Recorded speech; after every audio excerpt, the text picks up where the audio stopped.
Professor উজান চৌধুরী, লেখিকা বন্যা শিকদার, পর্ব ৩২।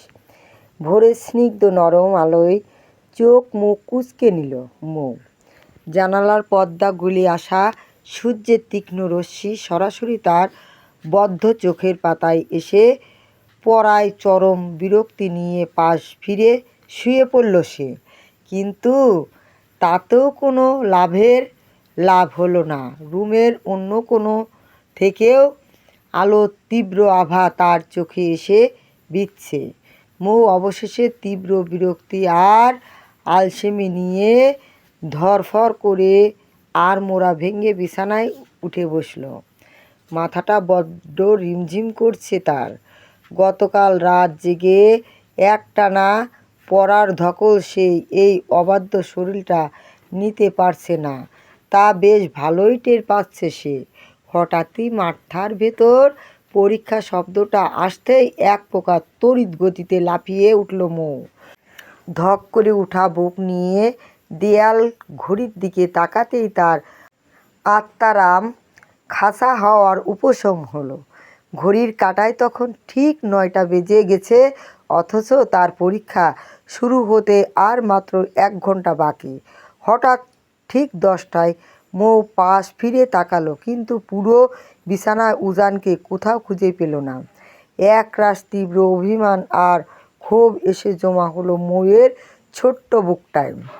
মনে মনে ভাবল, মানল উজান তাকে মনে প্রাণে বউ বলে স্বীকার করে না, তাই বলে এত বড় একটা পরীক্ষার দিন একটুও ডেকে দেয়া গেল না।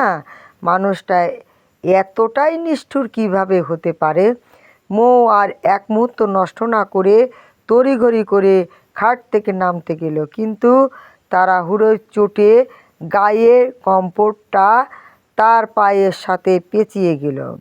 ব্যালেন্স হারাতেই বেড থেকে তার পা ফসকে গেল এবং সে সরাসরি শক্ত মেঝের দিকে পড়ে যেতে লাগল।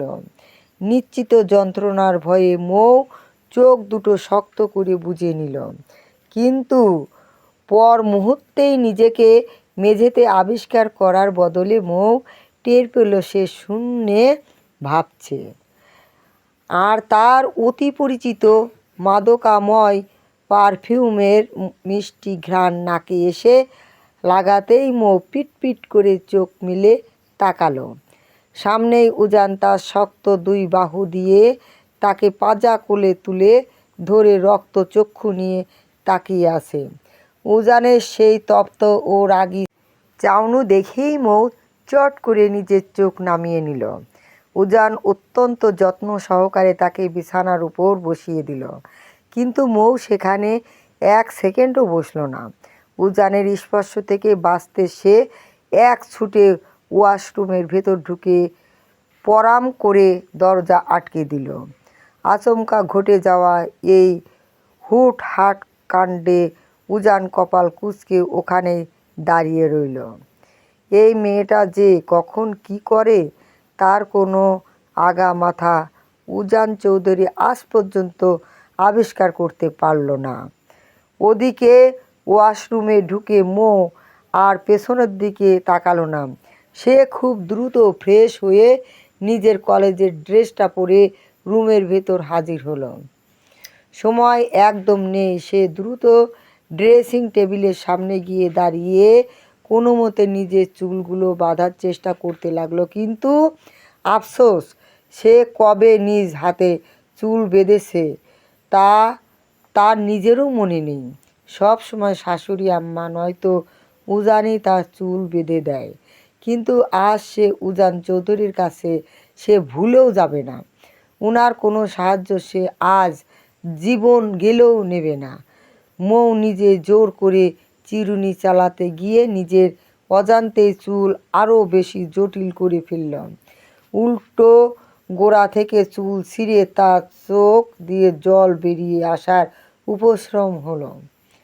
খানিকটা দূর থেকে পড়ার টেবিলের চেয়ারে বসে উজান এই পুরো দৃশ্যটা দেখছিল আর মনে মনে মিটিমিটি হাসছিল।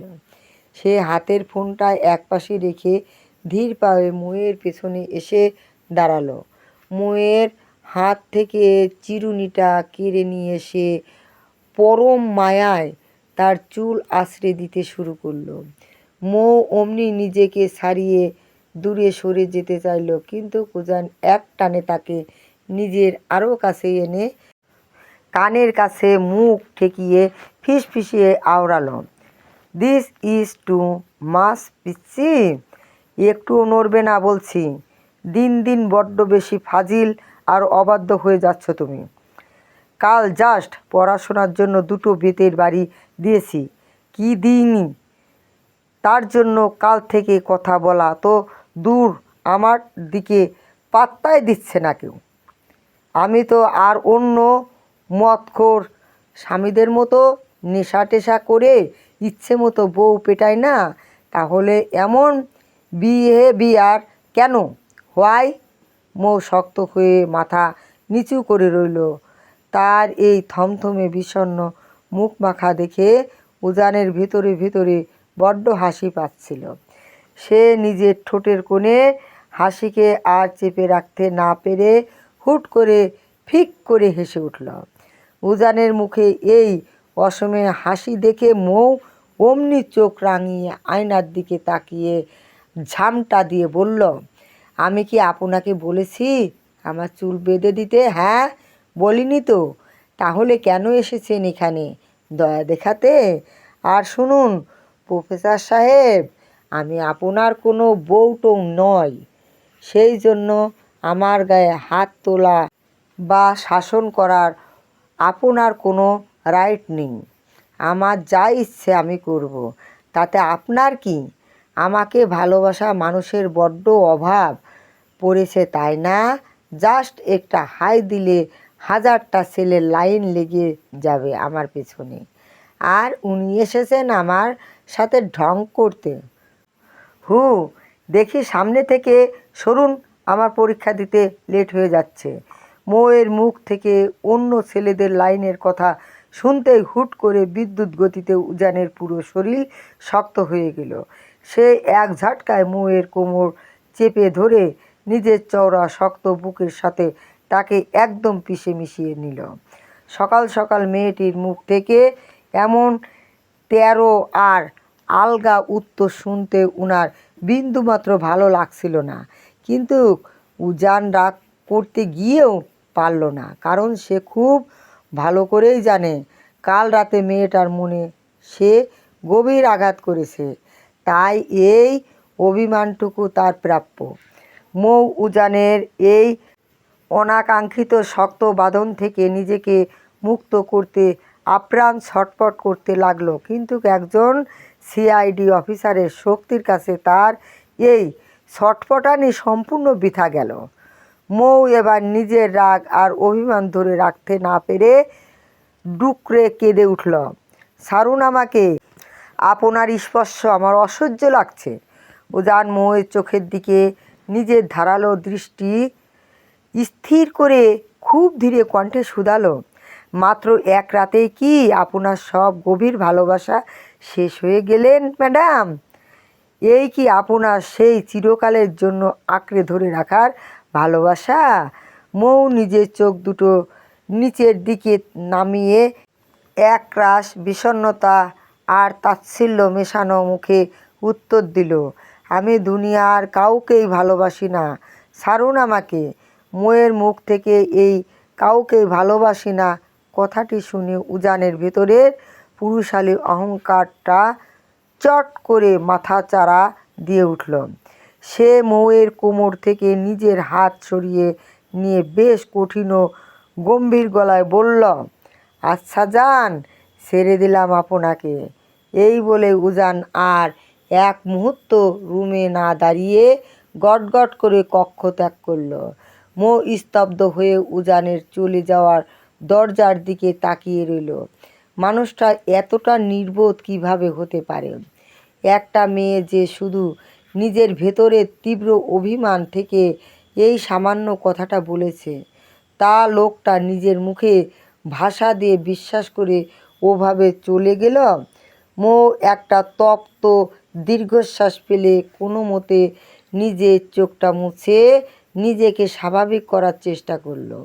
তারপর পরীক্ষা দেওয়ার জন্য প্রয়োজনীয় স্কেল কলম আর বোর্ড নিয়ে রুম থেকে বের হয়ে এলো। নিচে নেমে সে ড্রয়িং রুমে থাকা বাড়ির সব বড়দের দোয়া নিল। তারপর ডাইনিং টেবিলের পাশে দাঁড়িয়ে থাকা মেহেরের হাত শক্ত করে ধরে এক প্রকার টানতে টানতে বাড়ির বাইরে চলে গেল। যাওয়ার সময় সে ডাইনিং টেবিলে বসে থাকা উজানের দিকে একবার ফিরেও তাকালো না। উজান ডাইনিং টেবিলে প্লেটের সামনে বসে থাকলেও মৌয়ের এই অবহেলা আর উপেক্ষা সে কিছুতেই সহ্য করতে পারছিল না। তার বুকের ভেতরটায় এক অজানা যন্ত্রণায় মুচড়ে মুচড়ে যাচ্ছিল। প্লেটের খাবার মুখে তোলার রুচিটুকুও তার হারিয়ে গেল। সেও খাবার না খেয়ে চেয়ার ছেড়ে এক ঝটকায় উঠে নিজের বাইকের চাবি নিয়ে বাড়ি থেকে বেরিয়ে গেল। মৌয়ের এই অ্যাভয়েড করাটা তার পুরুষ হৃদয়ে তীরের মতো বিঁধছে। বড্ড কষ্ট হচ্ছে তার। কিন্তু সে যে একজন শক্ত মনের মানুষ, তাই নিজের ভেতরের এই তীব্র হাহাকার মুখে প্রকাশ করা তার বারণ। টানা 1.5 ঘন্টা ধরে পরীক্ষার খাতায় হিজিবিজি কাটল মৌ। কিন্তু এই দীর্ঘ নম্বর মিনিটের একটি সেকেন্ডের জন্য উজান চৌধুরী তার সাথে দেখা করতে আসেনি। উজানের দেখা পাওয়ার আশায় মৌ কয়েকবার মিথ্যা বলে ওয়াশরুমে যাওয়ার কথা বলে ক্লাসরুম থেকে বেরিয়েছিল, কিন্তু পুরো করিডর খুঁজেও ফলাফল শূন্যই রইল। লোকটা সত্যি তাকে একটুও দেখতে আসেনি। পরীক্ষা শেষ হতে তখনও বেশ কিছুটা সময় বাকি। মৌ আর ক্লাসরুমে টিকতে পারল না। খাতা জমা দিয়ে সে সোজা কলেজ ক্যাম্পাসের এক কোণে থাকা বিশাল বকুল গাছটার নিচে এসে বসল। বাকি পরীক্ষাগুলো দেওয়ার বিন্দুমাত্র ইচ্ছে আর তার ভেতর অবশিষ্ট নেই। মেহের তখনও হলেও ভেতর এক মনে লিখে যাচ্ছে, কিন্তু মৌয়ের মন কোনোভাবে ঠিক ছিল না। সে ছলছল চোখে কলেজের চারপাশের চত্বরে বারবার পরখ করল, কিন্তু কোথাও উজানের সেই পরিচিত দীর্ঘ অবয়নের অস্তিত্ব মিলল না। এক তীব্র ও অভিমানী রাগ এসে ভর করল মৌয়ের মাথায়। সে এক প্রকার রাগে ফুঁসতে ফুঁসতে আর কারো জন্য অপেক্ষা না করে একাই কলেজ গেট দিয়ে বাইরে বেরিয়ে এলো। কিন্তু গেটের বাইরে পা রাখতেই সামনের দৃশ্য দেখে তার 2 ভ্রু কুঁচকে গেল। সে দেখল ইফাত গেটের পাশে একটা ওয়াটার বোতল আর ছাতা হাতে নিয়ে ঠায় দাঁড়িয়ে মেহেরের জন্য অপেক্ষা করছে। রোদের মধ্যে ইফাতকে ওভাবে দাঁড়িয়ে থাকতে দেখে মৌয়ের ভেতরের রাগটা যেন আরও চড়া হয়ে উঠল। সে দাঁড়িয়ে আছে, তার কোনো প্রবলেম নেই, কিন্তু উজান কেন তার জন্য দাঁড়ায়নি, এটাই কথা। সে তড়িঘড়ি করে ইফাতের সামনে গিয়ে দাঁড়ালো এবং এক ঝটকায় ইফাতের হাত থেকে পানির বোতলটা ছিনিয়ে নিয়ে গড়গড় করে বলে উঠল, দেব না আমি তোমার কাছে আমার জানের টুকরো মেহুকে বিয়ে। তুমি একদম ভালো ছেলে নও। 1000টা মেয়ের সাথে সারাদিন কথা বলো, একটা খারাপ ছেলে তুমি। আমি আমার মেহুকে অন্য কোনো ভালো ছেলের সাথে বিয়ে দেব, তোমার মতো লম্পটের হাতে দেবই না। ইফাত মৌয়ের এমন আকস্মিক আক্রমণে প্রথমে থতমত খেলেও পরক্ষণে মৃদু হাসল। মৌয়ের এই 13 মুখ রাগ দেখার পর তার আর বুঝতে বাকি রইল না যে উজানের উপর রাগ করেই ভাবিজান আজ এভাবে ফেটে পড়ছেন। ইফাত মুখ খোলার আগেই মৌ আবার দাঁতে দাঁত চেপে বলতে লাগলো, কি ভেবেছ তোমরা পুরুষ মানুষের? হ্যাঁ, মনে করেছ আমরা মেয়েরা পায়ের জুতো? আমি আজই এই বাড়ি ছেড়ে চলে যাচ্ছি, আর আমার মিহু এই বাড়িতে 1 সেকেন্ড থাকবে না। তোমার ওই পাষাণ ভাইকে গিয়ে এক্ষুনি পরিষ্কার বলে দিও আমি উজান চৌধুরীকে ছেড়ে চলে যাচ্ছি, এমনকি একটা পরীক্ষাও আর দেব না। আমি আজ এখনই নিজের বাপের বাড়ি চলে যাব সারা জীবনের জন্য। উনার বড্ড ইগো, তাই না? নষ্ট পুরুষ একটা। এত কিউট একটা মেয়েকে বউ হিসেবে পেয়েও উনার মনে বিন্দুমাত্র খুশি নেই। আমি অলরেডি আব্বুকে ফোন দিয়েছি। আব্বু গাড়ি নিয়ে রাস্তায় চলে এসেছে। আমি আজই বিদায় হব। এই খচ্চর মানুষদের সাথে আর এক মুহূর্ত থাকবো না। মৌ ইফাতের কোনো কথা শোনার বা বোঝার চেষ্টা করল না। এমনকি চৌধুরী বাড়ি থেকে তাদের নেওয়ার জন্য যে গাড়িটা এসেছিল, মৌ সেদিকে ফিরেও তাকালো না। সে গটগট করে হেঁটে সামনের রাস্তার দিকে চলে গেল। মৌকে ওভাবে হনহন করে চলে যেতে দেখে ইফাতের কপালে চিন্তার ভাঁজ পড়ল। সে আর এক সেকেন্ডও সময় নষ্ট না করে পকেট থেকে ফোন বের করে সোজা উজানকে কল দিল। এদিকে কাঙ্ক্ষিত নম্বরটিতে রিং হতেই উজান ফোনটা রিসিভ করল। কিন্তু উজান হ্যালো বলার আগেই ওপাশ থেকে ইফাতের কর্কশ ও চড়া কণ্ঠস্বর ভেসে এলো। শালা জলদি বাসায় আয় বলছি, নয়তো তোর বউ আজ চিরতরে বাপের বাড়ি চলে যাবে। এইবার যদি বউ হাতছাড়া হয়ে যায় তখন তোর এই সিআইডির ইনভেস্টিগেশনের মাথায় গুলি মারিস। হোয়াট? আমার বউ চলে যাবে বললেই হলো নাকি? আমি কি বউকে তাড়িয়ে দেওয়ার জন্য বিয়ে করেছি? উজান খানিকটা আতঙ্কিত উচ্চস্বরে কথাটা বলল। আসলে সে একটা নতুন ইনভেস্টিগেশন করতে ঢাকা থেকে কিছুটা দূরেই এক হাইওয়েতে এসেছে। সেই জন্য আজ সকালে কলেজের প্রিন্সিপালের সাথে দেখা করেই সে তড়িঘড়ি করে স্পটের দিকে রওনা দিয়েছিল। কিন্তু এখন ইফাতের মুখে এই আকস্মিক খবর শুনে তার নিজের আত্মায় যেন খাঁচাছাড়া হওয়ার উপশ্রম হলো। ইফাত ওপাশ থেকে উজানের উপর আরও বেশি ক্ষিপ্ত হয়ে চেঁচিয়ে উঠল, শালা ভণ্ড, একদম চুপ কর তুই। বউকে যদি এতই ভালোবাসিস তবে সেটা নিজের মুখে স্বীকার করতে এত কাহিনী কেন? ভাবি মাত্রই আমাকে বলে গেল তার বাবা নাকি অলরেডি আমাদের বাসায় অনেকটা কাছাকাছি চলে এসেছে। আর বড় জামাই ও নাকি ভাবিকে নিজের বাপের বাড়ি পাঠিয়ে দেওয়ার পক্ষে, যেখানে তার নিজের কোনো সম্মান নেই। ভাবি নাকি সেখানে আর থাকবে না, এমনকি সামনের একটা পরীক্ষাও দেবে না।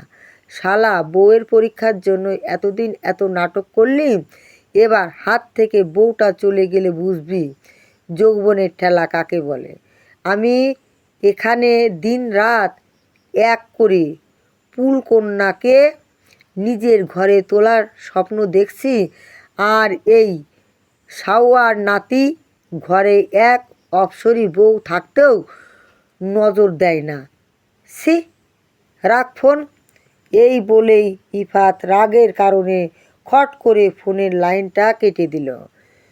ওদিকে চলন্ত গাড়ির ভেতর ফোনের ওপাশে উজানের পুরো গলা শুকিয়ে কাঠ হয়ে এলো। মেয়েটা যে পরিমাণ তেরা আর জেদি, তাকে দিয়ে কোনো কিছু অসম্ভব নয়। সে আজই বাড়ি ছেড়ে চলে যেতে পারে, এটা উজান খুব ভালো করেই জানে। কিন্তু ঢাকায় এই জ্যাম আর এত দূর পথ পাড়ি দিয়ে সে কীভাবে মাঝ রাস্তা থেকে এত দ্রুত মৌয়ের কাছে পৌঁছাবে? এই চিন্তাতেই প্রফেসরের কপালে বিন্দু বিন্দু ঘাম জমতে শুরু করলো।